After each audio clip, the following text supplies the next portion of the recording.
Hi, Kev here, Tabletop Upgrades, and this video is an update on Decline. It's been making mega progress in the last few months.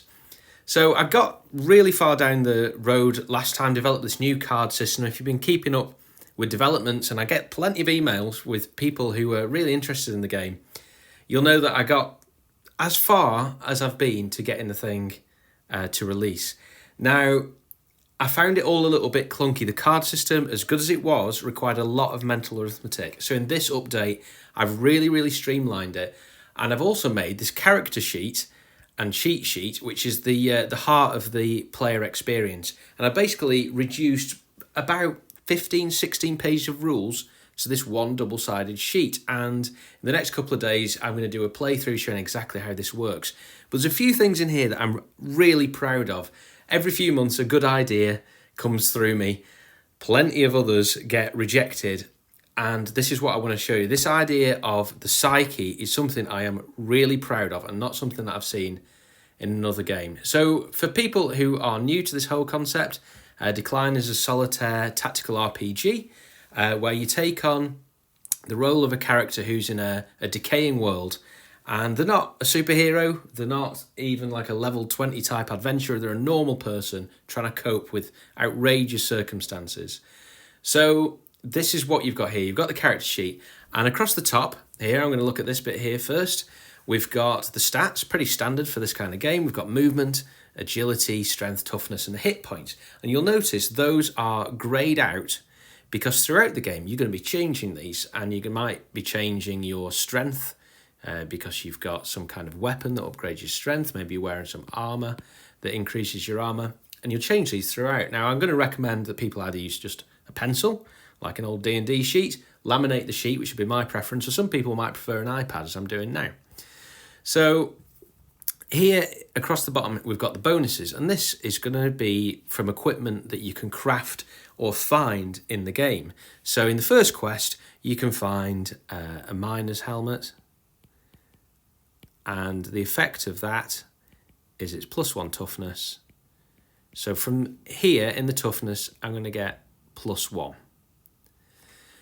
Some items will have a finite number of uses. So they might have 5 uses, and every time they take damage, they decay, or maybe every time I take part of a potion, it decays. And that's what this uses column is here. Now, down the right-hand side, I've really made clear the player actions in the game. There's 11. Some of them are very simple, such as move or pass, which is just end your turn. And the rest of them show how many cards you've got to spend to do that action. Now, I'm going to go through that in some detail in the next video, which I'm hoping to record tomorrow. But these aren't that different to what has gone in the past. In the past, I had things called bolster defense and had quite a complicated system of attacking and defending, which required a lot of mental arithmetic. And in playtesting, I found it was just mentally exhausting. So I've scrapped all that, made it really simple, still the same tactical challenge, just less pointless maths. So I've got this here, this upgrade. So at any point you get a score that you don't like, you can discard a card to replace one from your hand. So effectively it costs you 2 cards to upgrade your bad luck. So effectively the hand of cards represents the energy you have, and by spending energy you can mitigate luck, much like you can in the real world. If you put extra effort in, your chances of success go up. Now, we've got a slot here for inventory. That's going to be pretty obvious. So for example, one of the things you can find in the first cache in the first quest is a lesser healing potion. So you would make notes as to what you're carrying, how many charges it's got, etc. in the inventory. Very standard. And down here, I've got the turn order, so the enemy actions, in clockwise order, go through the enemies. The upkeep, draw back up to 7 cards, resolve any ongoing effects, and player actions, which is this. So a massive chunk of rules has now just been replaced by this single double-sided sheet, which is brilliant. Now, on to the bit which I'm really proud of, which is the psyche. Now, I've never seen it in a game where the player has to manage effectively their mental health, their psyche, their current state.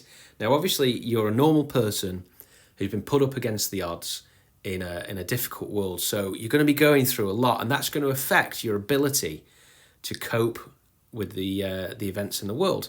So I've come up with this concept called psyche, and it's this little graph, I guess, or chart, for want of a better word. And the first quest is going to put you down here at -5, -5. So you're going to be in this section here. And what we've got is 2 axes which run from courage to fear. So you can either be fearful or courageous.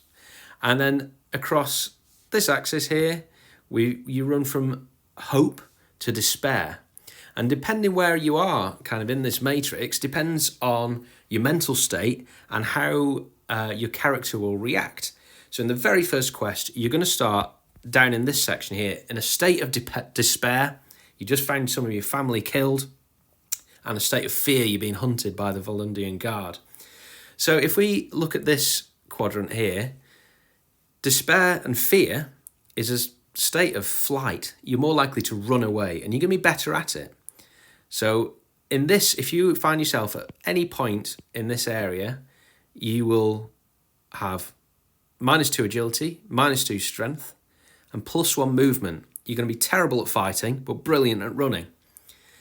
Find yourself on the other side, if you are hopeful, but still in fear, you're more likely to stand and fight. So your movement is reduced, and your ability to fight via your agility and your strength increases. Now, the way you change your mental state in this game is much like the real world. You spend your energy, the cards in your hand, to perform the focus action here. Discard X cards to alter your psyche that many points. So if I spend 3 cards, I was down here, I could move up 1, despair, 2, so I could end up 1, 2, 3 there. So effectively moving orthogonally through the grid. So as you spend energy, you can start tempering your state to gain the benefits of either being in flight or fight, or desperation or resolve. Now, the ideal position would be to obviously be in this resolve state. So if you find yourself courageous and hopeful, then you get +2 to any of your statistics.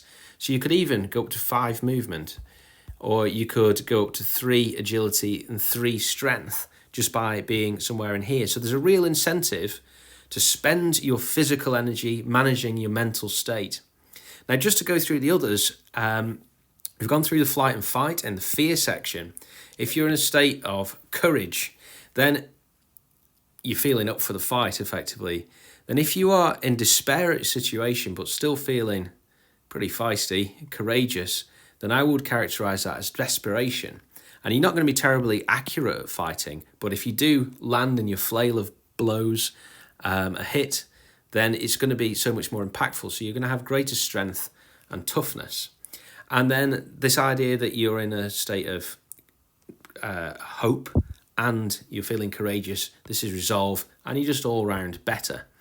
So that's one of the major changes, and it gives me a brilliant design space for different enemies. So if I'm fighting something that is, extremely scary, then it can not only deal me physical damage, but work on the psyche of coming down the fear. It can be effectively dealing fear, and through that, making it that bit harder to fight.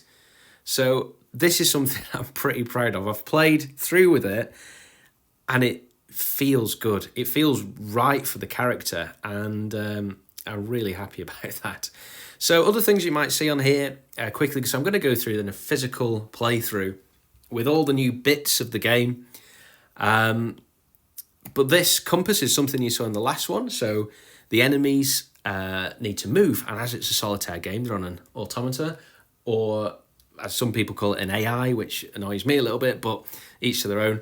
So the first thing they'll do is they'll try and move up to their movement value, and on the prowl keyword, they'll pick a direction. So I'll deal a card out. I deal a 8.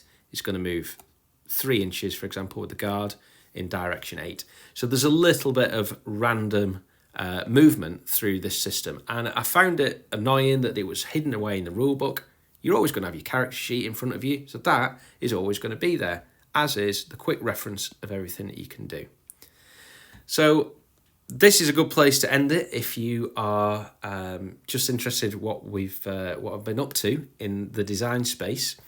But do tune in tomorrow. There's going to be nothing in the future, but look at the next video in this playlist and you will see a playthrough using all these new concepts. Now, I've actually had a couple of patrons sign up, and that is complete fluke. I actually signed into Patreon to think, I've made some real progress. I'm going to start uploading stuff, and lo and behold, a couple of people signed up. So thank you so much to you guys. I have actually tried to contact you individually to send you some physical measuring widgets as a thank you for being my first patrons, really taking that leap of faith, especially considering at this point I haven't actually put anything out there for anyone to download, but that is coming. I know I say that every time. I've never been closer. I've actually got some stuff for you to download now.